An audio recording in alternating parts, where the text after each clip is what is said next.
Okay, this is my immediate reaction to UFC Noche.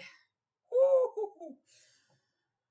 Oh man, this was a rough card, picks wise. Dude, I did so bad on picks.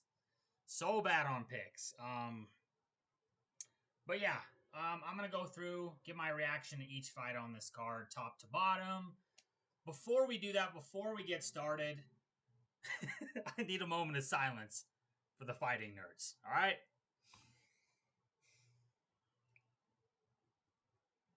All right. R.I.P. the fighting nerds. Fighting nerds are cooked, dude. Whew. Carlos Prates earlier this year. Mauricio Hoofy. Oh my God. Kyle Ohio. And now Gene Silva, dude. So let's get into this main event, dude. It was hard to watch, but it wasn't. Like I like Diego Lopez, like Gene Silva. I like Diego Lopez. He's a good dude, exciting guy. I can see why he's so popular, dude. And it's just like, dude, he had that aura from the jump coming out to that Mexican techno. The crowd was vibing. The ring girls were vibing. He had a big old smile on his face. And it's like, I don't know, man. Like, I feel like every time, um, every time one of these dudes has a smile on their face, they always end up winning, right? Same thing with Ilia Topuria when he fought Charles Oliveira. Came out, was vibing, had a big old smile on his face, and just did good, dude. Um, So like round one, dude, like Gene Silva's doing the usual thing, right? He's throwing, some spinning attacks. He's throwing some unorthodox strikes, mixing it up. Tries to throw some crazy spinning shit. Gets taken down immediately by Diego Lopez after he throws it. Mounted within like 10 seconds. And most of the first round consisted of Diego Lopez in the top position in full mount with his fucking legs crossed under Gene Silva's body, landing nasty elbows. He cut him open with one of them. Gene Silva was bucking, shrimping, trying anything he could do to get out of it. Super tight mount. And it was just clear right off the jump that Diego had a serious grappling advantage. And I thought he would have a grappling advantage, in all honesty. I know how nasty this dude is on the ground, despite the fact we've really only seen his ground game like against Movsar Evloev in his debut a while back. I knew that was going to be an advantage for him. And dude, I was like sitting there like, no, Gene. Luckily, Gene got out of it. He managed to scramble back to his feet, get back to work, landed some good strikes to finish up the round. Diego Lopez wins the first round. Second round, dude. Gene Silva starts picking Diego Lopez apart. Starts landing all these crazy spinning elbows, heavy strikes on the feet. He looked real crisp. He was landing. Um, he was like doing this thing where he would grab the hands and like teep kick right to the chin of Diego Lopez. And dude, it was beautiful to watch. Like I was getting so excited in round two when he started piecing Diego Lopez up. Like, dude, I was on my Joe Rogan midway through this fight when Gene Silva was piecing up Diego Lopez. I was on my Joe Rogan about to say about I was ready for Gene Silva to get a brutal knockout finish and be like, "Welcome to the Gene Silva era," like Joe Rogan did with Lyoto Machida when he knocked out Rashad Evans. Welcome to the Machida era, dude. I was so ready to do that. I was like, "Fuck." Gene Silva's him, dude. He's him. He's piecing up the number two guy in the world who fought for a title, who's only lost once in the UFC, or twice in the UFC, sorry. Um, dude, I was so pumped, but man, dude, he Gene Silva's attacking right by the cage. He's coming in aggressive. Diego Lopez times it similar to Lerone Murphy on like Aaron Pico. Boom. Nasty spinning back elbow, puts Gene Silva down, jumps all over him. I think it was a good stoppage, dude. Gene Silva was fucked. He wasn't doing anything to get back to the feet. Wasn't improving the position. He was getting busted up brutally. Like, you look at his face after that stoppage, tell me that was a bad fucking stoppage, dude. It was a great stoppage. Gene was busted up, bloody, and it was just going to get worse from there. It was a bit brutal to watch, dude, because, this is a guy I picked to be champ within a year or so, Gene Silva, right? And he was looking like that dude. He was looking like that dude in the second round until You know, he wasn't until he got flattened with an elbow and finished off on the ground. Like, props to Diego Lopez. I do like Diego Lopez. I knew this was a banger of a fight. One of the most exciting fights on Noche in a main event. I mean, because we had Marab versus Sean O'Malley last year for the main event. We've had like Shevchenko, Grasso on those cards. So like this was a really good change in pace for a banger of a main event. Um, yeah, man, and dude, Diego Lopez, like he just knows how to win. Seriously, like 99% of dudes go down in the second round, but from taking from taking those kind of strikes from Gene Silva, and you could just tell like Gene Silva is so used to putting dudes out that he was just pouring it on. He was just giving everything he had to finish that fight. I was getting worried. I did expect him to go. There was 12 seconds left. I expected him to go to round 3. But dude, I honestly was worried watching like Diego Lopez kind of walking through these strikes. I mean, he did get stumbled a few times, but like he wasn't ever significantly hurt. And I was really starting to worry about the gas tank of Gene Silva because like you could just tell like yeah, he got finished in the second round by a spinning elbow, but like dude, I don't necessarily think this was going to go well for Gene Silva in the long run in this fight. Cuz like Diego Lopez has been 25 minutes with Volkanovski already. Gene Silva, I don't think he's ever been out of like the third round. He's never even he's never even made it through all 3 rounds in his UFC career. And dude, like it's cool seeing him doing all the spinning elbows and all this crazy shit. Like at one point he threw like this jumping chop like downward elbow. Like super dynamic, super crazy, creative. But like dude, the energy conservation like throughout that second round was really worrying for me. Was really really worrying, right? And I'm going to be honest with you, dude. I think Diego Lopez would have finished him later on if he didn't finish him in the second round. Based on how Gene Silva was fighting, based on the durability of Diego Lopez, like, he was able to walk through those shots, dude. Like, almost, nobody else has been able to do that with Gene. Um, yeah, dude. Diego's just a big, durable dude. He was able to, walk through those shots of Gene Silva, able to take punishment, and just time a spinning back elbow, man. Credit to him. Um, you know, he showed why he's a top contender, dude. He really, I mean, dude, he's nasty on the ground. He's decent on the feet. He's got good calf kicks. And yeah, obviously he knows how to pace himself more. That's one thing that was just fucking worrying me because Gene Silva does not know how to pace himself. Or at least he didn't in this fight, dude. Like he was throwing crazy shit, but you could tell it was zapping his gas tank. I don't even think that elbow really hit too flush on the head of Gene Silva. I think Gene Silva, it was part like exhaustion and part like elbow, and it dropped him down. And then, of course, like Diego's a savage, dude. He drops you, he's gonna finish you off, right? Ortega got lucky that he made it through that shit alive with when Lopez dropped him, but dude, brutal, man, brutal. R.I.P. the fighting nerds. I still think Gene Silva has a bright future in this division. I still think he's top 10 caliber. I'm not sold on top 5 yet for him based on the energy conservation. But like I don't really want to knock his grappling though because like well I don't know dude like because that scenario right there like with Diego's one of the nastiest guys on the ground in that division. Which like you have to wonder with Gene like what would have happened if that would have been Brian Ortega? You know, what would have happened then? Like I still think he's top 10 caliber, but I don't necessarily think he's top 5 yet. I still think he can work his way back up from this. I think he showed he's top 10 caliber. He deserves to be ranked in the top 10. But, dude, got to work on the energy conservation a little bit. Like, I get it. It's cool. You're throwing all these spinning attacks. But, like, bro, like, those were zapping the shit out of Gene Silva's cardio. And I honestly think based on how durable Diego was and the way Gene was fighting, like, dude, Diego was going to finish him round 3 or 4 easily. Because he was going to be tired as fuck. Or Diego was going to get another takedown and then submit him on the ground. But, hey, man, nice work from Diego Lopez. I got to talk about this crowd, though, dude. Like, because, like, this irked me, right?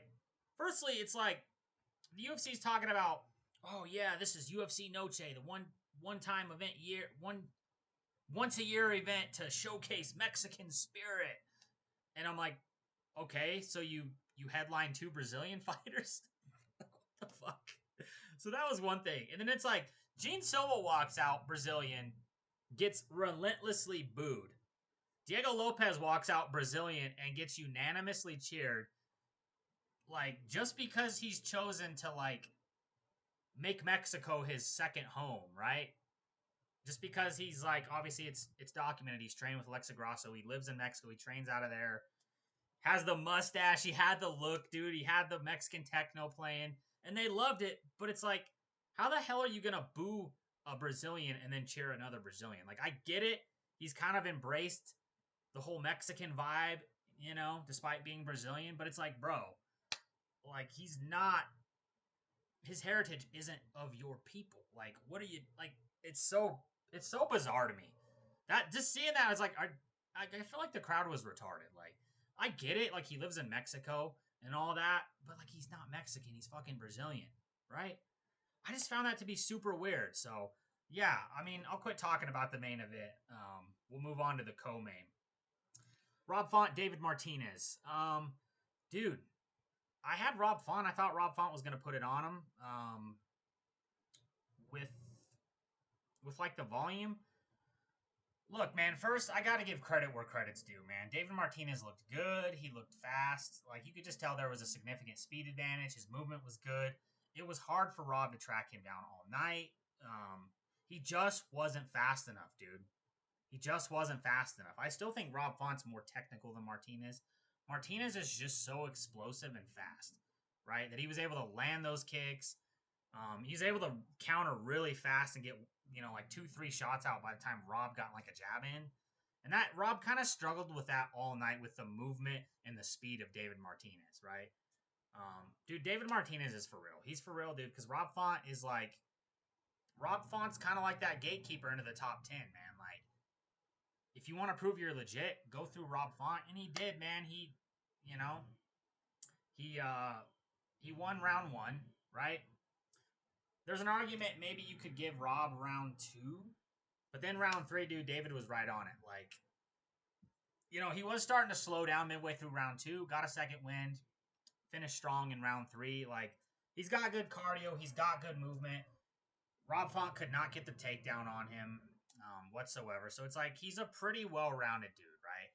With his takedown defense, with his movement, his defensive responsibility, because I honestly don't feel like Rob Font hit him super clean very many times. Yeah, sure, he hit him, but like there was only a couple times in that fight where Rob hit him where you're like, oh, fuck, dude. Right? Like, dude, David Martinez is legit, man. He's a well-rounded guy. I guess it's time to put some respect on his name as a top 10 featherweight in that division. With Rob, though, like, I feel like Rob just, like, didn't really fight like Rob.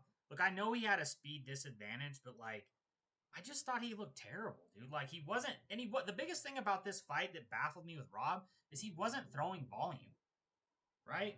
He just wasn't throwing the kind of volume we're used to seeing him throw. It was like 1-1-2, 1-1-2. He was fighting like David Martinez, and David Martinez just showed he's better at that 1-1-2 single shot kind of game, dude. So, like, Rob Font just looked rusty and kind of slow out there. But I think it's more of a credit to David Martinez. I'm gonna be honest with you, man. Like, he's dynamic, right? And he's shown he has knockout power too. Like, Rob has super good defense, super good movement, and he's a durable guy. David Martinez is coming off a knockout going into this fight in his UFC debut. Dude, second UFC fight, beating Rob Font. Like, dude, he's a talented dude, man. So, we'll see what happens with David Martinez going forward. Really good, really solid performance, man. Rafa Garcia, Jared Gordon. Like, this was another one, man, where it's like I gotta jump right into it. I thought Jared Gordon, I mean, he looked slower than usual. I still thought he looked pretty crisp with the shots he was landing. Like, he was starting to, like, because round 1 happened. He starts slow. Rafa wins that round. Round 2, he's starting to come on strong. He's wobbling Rafa Garcia with shots. Looking really good. Picking his shots real well. But, like, the entire night, I just thought Gordon looked very slow, right?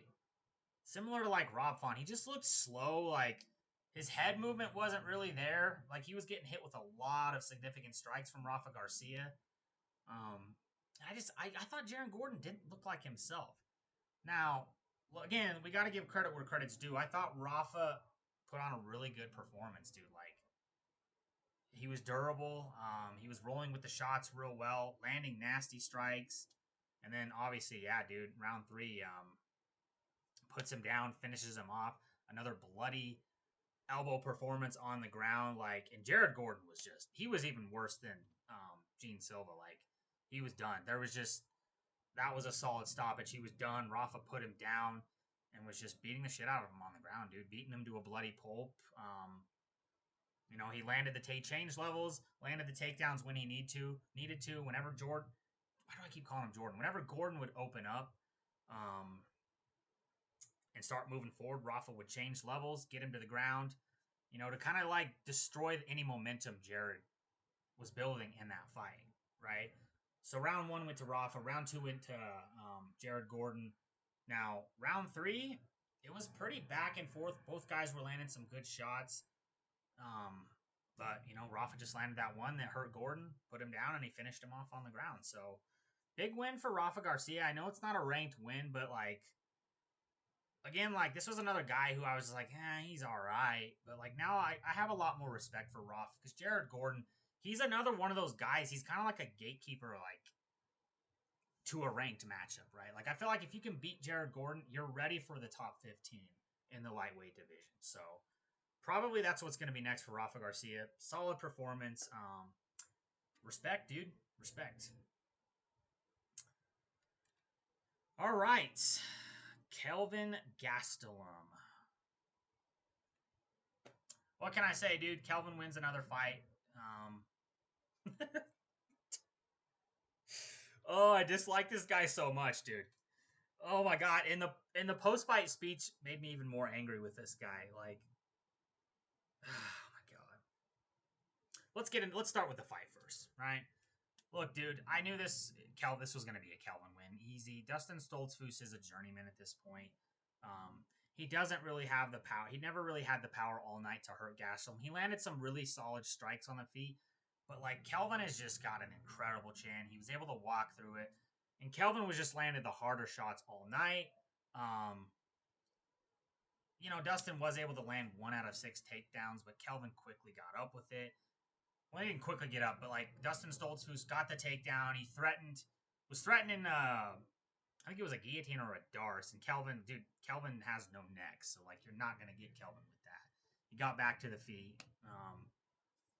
He's always had good wrestling. He's good on the feet, so it's like, dude, he was just better all around than Dustin Stoltzfus. Hit harder, had the better grappling, had good submission defense. And yeah, man, this one wasn't a surprise. Like, if someone's going to beat Kevin Gastelum, Dustin Stoltzfus isn't going to be the guy. Okay, so easy, pretty one-sided 3-round decision for Kelvin Gastelum. Dude, bro. I'd have to look this up. I don't know how many times this guy has missed weight at this point. Okay? I know it's at least 3-4 times at this point. Maybe even 5. I know he missed weight multiple times at welterweight. This guy goes up to middleweight. 4 weeks notice. And then here's the thing. This guy's in his post-fight speech talking about, yeah, it was just a tough situation, man. I missed weight. I had only 4 weeks notice. That's a month. You're moving up in weight 15 pounds. Okay? You're moving up 15 pounds in weight because you couldn't make welterweight. You're moving up 15 pounds in weight, and you miss that weight by like 6 fucking pounds, dude. And this guy talking about, oh, I had 4 weeks. You're up 15 pounds, bro. Like, bro. The UFC just cut Brian Battle for missing weight for like the 2nd or 3rd time. How the fuck is this guy still in the UFC? Seriously. Like, I have no respect for this guy, dude. Get him out of the UFC. Cut him now. If Dana does not cut this man has something on Dana White, like John Jones. Maybe him and John Jones are exchanging some documents behind the scenes. You know, Kelvin's like, dude, John, I'm worried they're gonna cut me from the UFC. Cause like Henry hangs out with John. Like Kelvin's in that circle with Henry. He trains out of Fight Ready. Maybe he's tight with John too. So like maybe he's messaging John like, John, dude, what do I do? I'm afraid Dana's gonna cut me. I just missed weight. Again, despite being up a weight class 15 pounds above, I missed weight by over 6 pounds. And John's like, hey, I got you. Sends him a text with blackmail. If this guy doesn't get cut, he absolutely has blackmail on Dana White in the UFC. Seriously. Like, bro, this guy's got to be S tier. If you made a tier list of worst weight cutting offenders in the UFC, this guy's S tier. This guy's goated all the way. I'm going to move on to the next fight. I just don't like Kelvin. Seriously. Bro, you're 5'9", fighting in the middleweight division. There's 5'9" people who are absolutely shredded and healthy at 145, 155. How the fuck can you not make welterweight? How can you not? You can't even make middleweight anymore. Moving on. Alexander Hernandez, Diego Ferreira. Went with Diego Ferreira. Bro, he was winning that fight, man. He came out, outpointed Alexander Hernandez in the first round. I thought Alexander was running the whole night, dude. Like, he was just running. Like, he was just creating so much distance, not really throwing much. He'd only throw like a jab back here at a time. First round consisted of Ferreira just trying to chase him down, track him down, because he was doing a lot of circling. He was landing the better strikes. He got the 10-9 in round one. Not very eventful. Round two, it's kind of the same thing. He's right back on it. He's tracking Alexander Hernandez down, hitting him with a few strikes here and there. And then, dude, Alexander Hernandez times another big, I think it was a right hook. Whatever. He times another big KO on the feet. Puts down Diego Ferreira. Very similar to Chase Hooper. Respect, dude. I can't even argue with that one, man. Like, that was... Dude, I think Alexander Hernandez is... He's coming into his own, dude. Like, because he was never finishing guys like this before. Like, he was kind of like the boring go-to-decision guy that had the questionable cardio. Like, I remember seeing this guy get smoked by Damon Jackson. Getting completely exhausted and smoked by Damon Jackson, right? Dude, he's figuring out, like, that he has serious KO power, and he's figuring out how to time it perfectly and set up these knockouts. So, credit to the guy, man. Like, 4-fight win streak for him now. Like, this guy's on a comeback, man. This guy's on a comeback, so well played. Santiago Luna versus Quang Lee. I picked Quang Lee. I thought Quang Lee was going to be a little bit too much for Santiago Luna in his debut. Like, I don't rate Quang Lee that highly, but I thought he would be a little bit too much. Dude, and he kind of was in like the first few minutes of the fight. Like, he was wobbling Santiago Luna with big shots. Santiago Luna was shooting takedowns. Couldn't get him. Quang Lee showed great takedown defense. Got back to range. Was popping him. Picking him apart. And then, dude, Santiago Luna just fucking unloads a big shot on him. Puts him down. He gets back up. Puts him down again. And then just finishes him on the ground. So, definitely a guy to look out for. Impressive debut for this guy.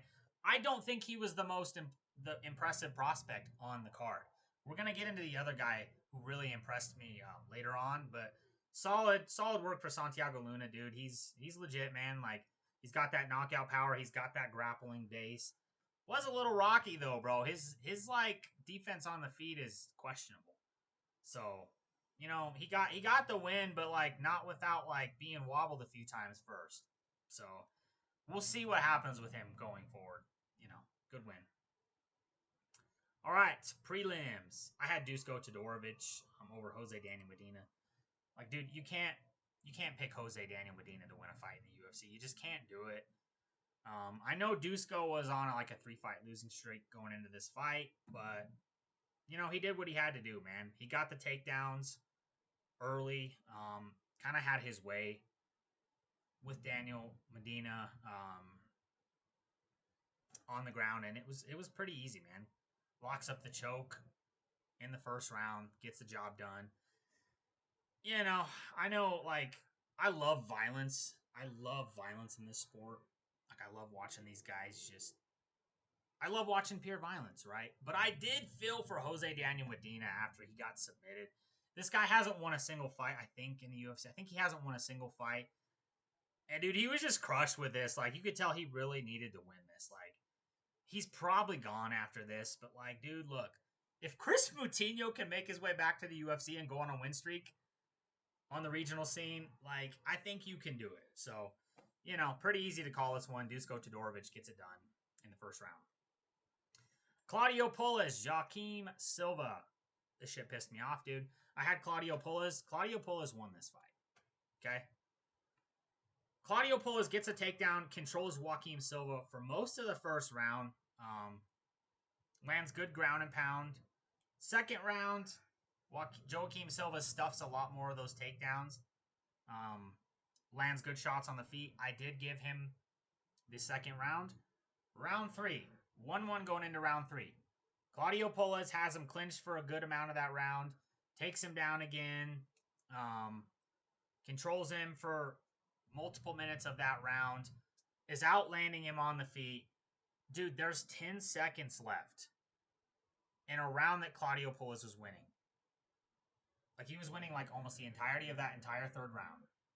And gets dropped with 10 seconds left by Joaquim Silva. Joaquim, whatever the fuck. And, Joaquim Silva drops him, lands a few more strikes. Nothing significant, nothing like, holy shit. Claudio Puelles was, like, this close to being finished. Right? It was a flash knockdown. And the judges gave him the fight for that, dude.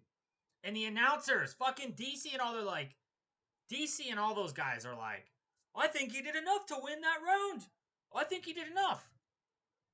Bro, hey.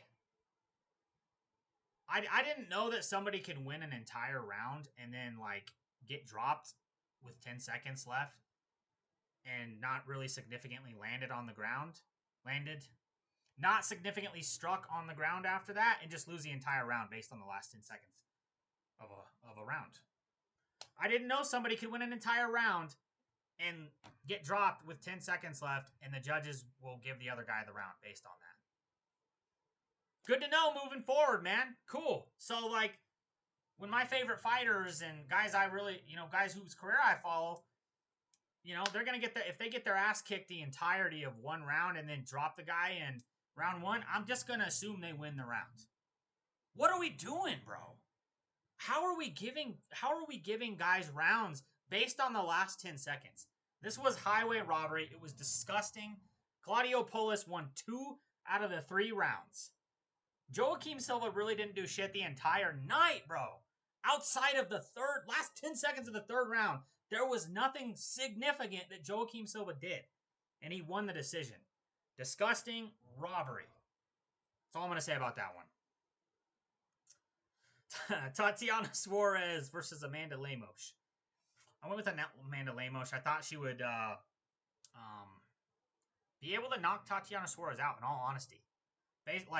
What happened the last, 30 seconds of this fight was what I thought was going to happen throughout the course of this fight. Amanda Lemos was going to be moving forward, landing nasty fucking shots. She has power in the right hand, and I thought she was going to land nasty shots, put Tatiana Suarez away, stuff most of the takedowns. But, dude, she just had no answer. She just had no answer in round 1, 2, and most of round 3 for the grappling of Tatiana Suarez. Right, Tatiana Suarez would, shoot in, get her against the cage, and, spend the next 2 minutes there holding on to her, kind of just controlling her, muscling her around. And then she would just, when she would get a takedown on Amanda Lemos, Amanda Lemos was squished. She couldn't do anything.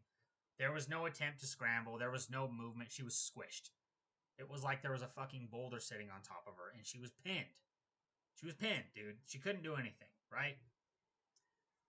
Round 2, it's she starts actually fighting off the grappling. There were some key moments in that fight where she stuffed the takedown and then got her hips out and then proceeded to try to stay clinched with Tatiana Suarez very retarded fight for Amanda Lemos. Like, there were instances in that fight where I thought she should have got the fuck out of dodge, disengaged from the clinch, and started teeing off. Look what she did at the end of this fight with like 30 seconds left. She is so much better than Tatiana Suarez on the feet. She could have done that the entire night and probably got a finish. Or at least in those key moments where there was like 2 minutes left in the round, in the second round. And she just stays clinched and pushes Tatiana against the cage. Of course, she gets reversed and then taken down. So, she just couldn't deal with it. Very, very boring performance from Tatiana Suarez. Like, look, I know she's a world-class grappler, but like, bro, we need more from that. We need a little bit more from you. You have that much domination in the grappling. Start teeing off on the ground, for God's sakes. Seriously. Start landing some elbows. Start landing some ground and pound when you have your opponent down. But she gets it done there. Yeah, very boring performance. Jesus Aguilar, Luis Gurule. Where is this? Why isn't it showing the... Oh, there we go. A little slow. Okay, so I had Luis Gurule in this fight, and it's like, bro.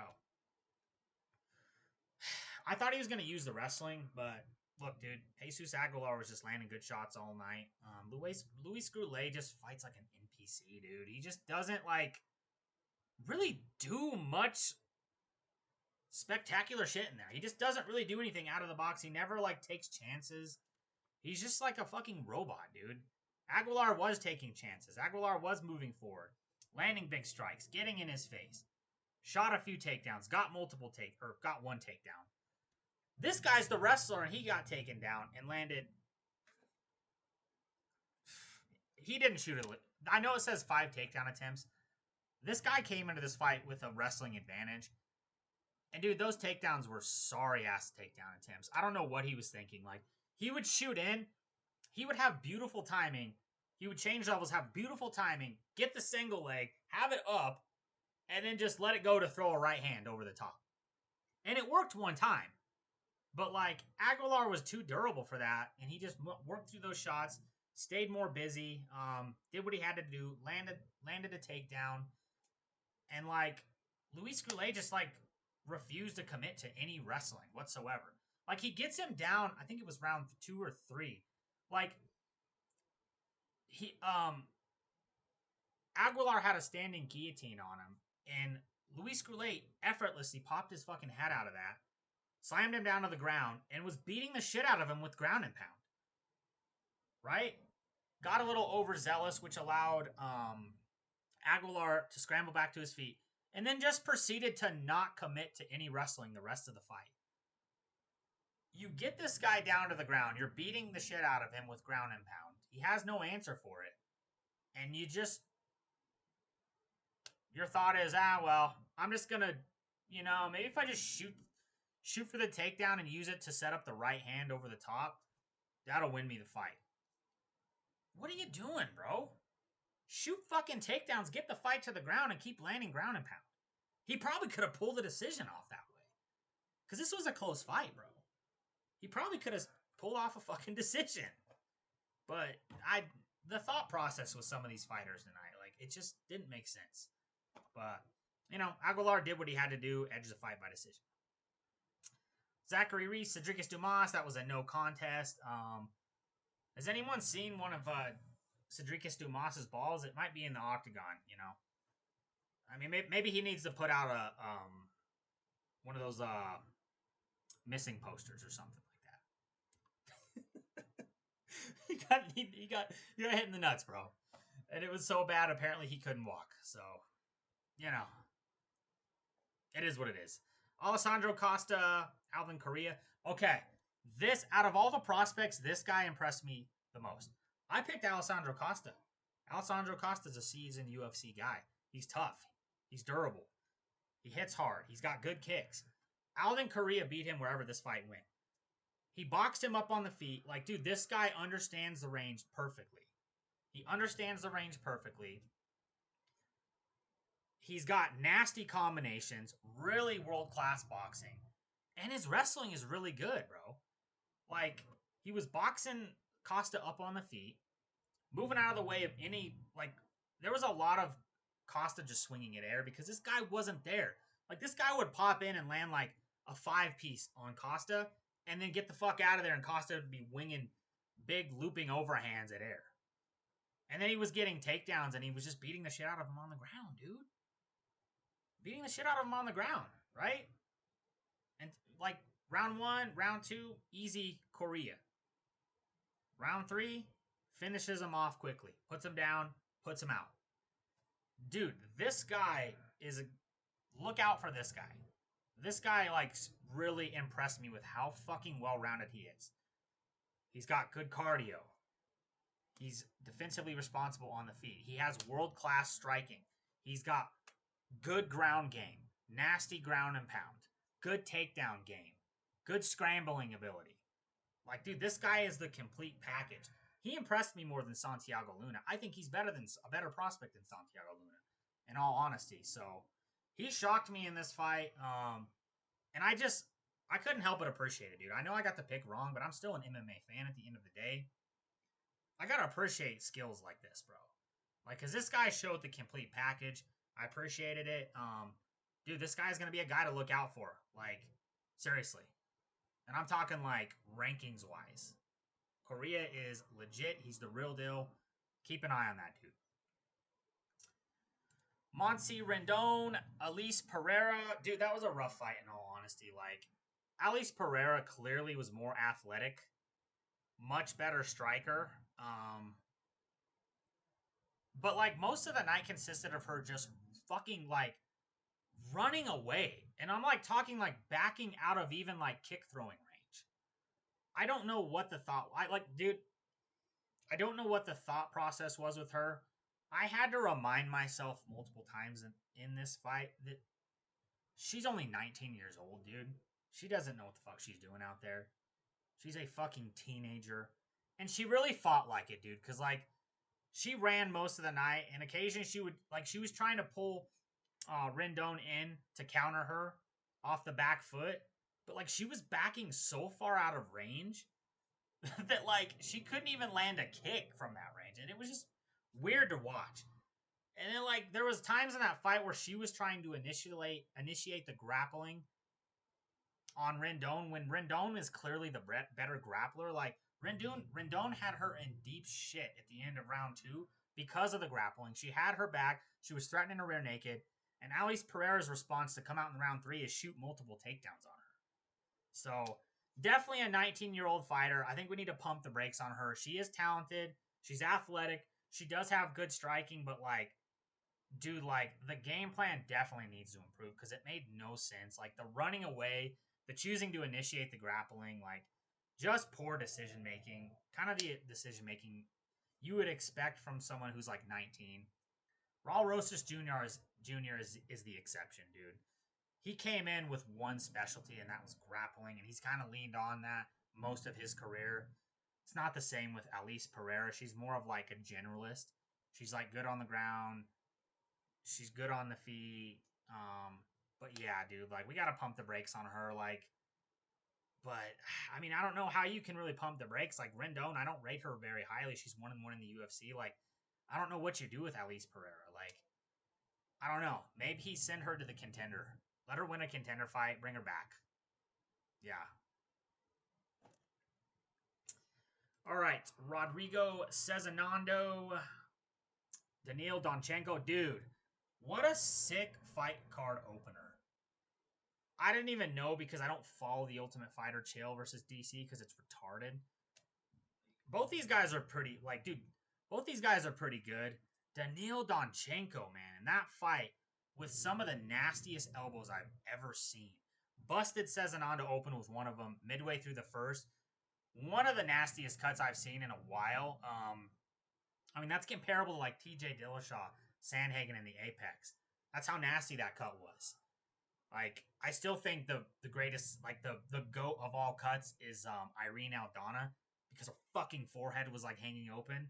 But like super nasty cut, was landing elbows, landing knees, landing shots. Like Daniil Donchenko is fucking nasty on the feet, dude. So, you know, he was just like that cut you could tell it was right above the eye of Cezinando. It was affecting the vision. And Daniil was just like, I'm gonna put it on this dude. And he did. He put it on him. knocked him out in the first round. Super impressive. Wins the Ultimate Fighter.